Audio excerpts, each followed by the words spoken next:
Well, talking about clean air and clean water and being outside, I think something that was really cool for the town of Breckenridge is that we were featured by HealthLinks as kind of a success story for having a really great kind of work culture of health and wellness. And so maybe talk a little bit about that I think this mindset really starts with the employees for the town.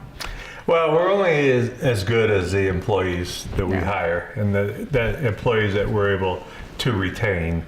And we know that it's always a challenge to hire good people and to retain good people up here. Everybody deals with it. There's a higher cost of living, and and so getting people up here and can be a challenge. And we've talked about a lot of successes that we've had as a local government and things we've accomplished. Well, those are all our staff that is doing these things. That's who's getting the work done, and we want to recognize them. We want to allow for opportunities for them to be able to engage in healthy activities and have the opportunities to get outdoors and do things. And we have a number of amenities in the town, and it's advantageous to us as an employer to be able to have healthy employees. And so we created a program in 2018 to get all of our employees to have access into our rec center, our ice rink, our Nordic center, and to engage in those activities. We're self-insured. Mm-hmm. So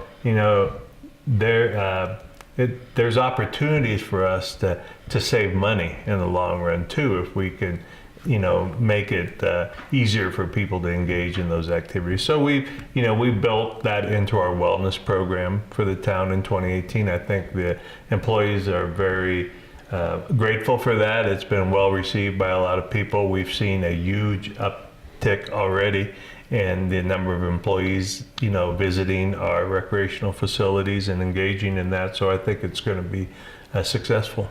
Yeah, I think I see half of Town Hall at the rec center during lunch, which is nice to see. Yeah, well, it's probably better to be at the rec center instead of sitting down eating a cheeseburger somewhere. Probably true. You got to do that every now and then. Got to do that too. That's what keeps town rolling. And I think the last thing I wanted to look at is kind of our public engagement, reaching out to the community. You've been doing coffee talks every month, which I think has been a really unique way for people to come and get some face time with you guys. Yeah. Public engagement is super important. It is important that the public understands what we're doing before we start putting a shovel in the ground to build a parking structure or a water plant or a renovation at the rec center. And we are really dedicated to reaching as many people as possible. So between coffee talk and just being on the street talking to people fairly often about the things that we're trying to accomplish, getting buy-in from the community. It makes these projects go so much easier when people understand exactly what you're doing and what the reason is that you're doing them. And it is great to live in a community where people really do care.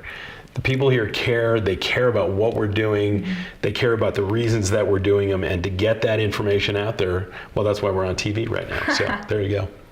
Well, and we are going to have a open house on April the 2nd, which is a Monday, for people to come to the community room at the rec center and learn more about the parking structure. And that'll be, just a month or so before we kick off construction. So stay tuned more for information. I would imagine it'll be, early evening around 5:30ish or 6 that we'll do that open house at the rec center. But we're looking, so every time we have a major project, we're really looking for opportunities to get out in the community and do some sort of forum or open house. Yeah.